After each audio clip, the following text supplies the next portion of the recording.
বিরামহীন ভারী বর্ষণে আবারও ডুবল চট্টগ্রাম। বন্দরনগরীর বেশিরভাগ এলাকায় সৃষ্টি হয় জলাবদ্ধতা। সড়ক ডুবে যাওয়ায় কোথাও কোথাও নৌকা চলে, ঘরবাড়ি দোকানপাটে পানি ঢুকে পড়ায় চরম ভোগান্তিতে পড়েন নিচু এলাকার মানুষ। জলাবদ্ধতা নিরসন প্রকল্পের কাজ এত বছরেও শেষ না হওয়ায় ক্ষোভ প্রকাশ করেছেন তারা।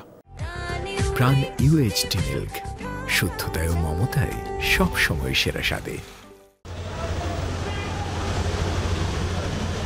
এই চিত্র চট্টগ্রাম মহানগরীর পাঁচলাইশ আবাসিক এলাকার। সড়ক ডুবে যাওয়ায় নৌকা দিয়ে চলাচল করেন অনেকে। কেন নৌকা চলার কথা ছিল না, চলার কথা ছিল গাড়ি, এই জায়গায় চলতেছে নৌকা, এটা সৌভাগ্য। অতীতের চট্টগ্রাম শহরে অনেক নৌকা চলছিল, বর্তমানে নৌকা চলতেছে পানির পরিস্থিতির কারণে। নৌকাতে চলাফেরা করতে হচ্ছে, এক্সপেকটেশন তো আসলে এগুলো না। হাঁটতে পারতেছে না, গাড়ি চলাফেরা করতে পারতেছে না, আর আমার তো কাজে যেতে হচ্ছে। আগের রাত থেকে টানা ভারী বর্ষণে জলাবদ্ধতা সৃষ্টি হয় বন্দরনগরীর বিভিন্ন এলাকায়। কোথাও কোমর সমান, কোথাও হাঁটু পানির কারণে ভোগান্তিতে পড়েন কর্মজীবী মানুষ, শিক্ষার্থী ও পথচারীরা।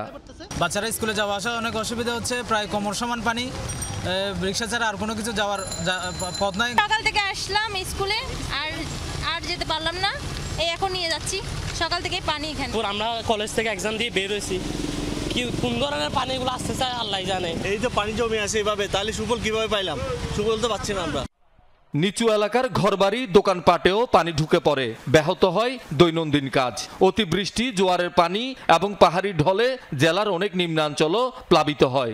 এক হাঁটুর উপরে পানি আসে না, আমাদের অনেক ভোগান্তি হচ্ছে। ছোট থেকে ছেলেদের থেকে পানির কারণে কাস্টমার আসে না, আর বেশি বেচা বিক্রিও কম। বাসায় পানি উঠছে, আমার হাঁটাচলা করতে কষ্ট হয়েছে, ঘুরে গেল বাচ্চা নিয়ে অনেক কষ্ট করতেছি।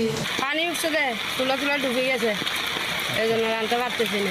সকালে বাইরেছি, এখন যত বই রয়েছি, পানি কোনো মিল লাগছে, হ্যাঁ দেখতাম পারি। পানি বেশি হওয়ার কারণে আজকে আমাদের ব্যবসা বাণিজ্য লস।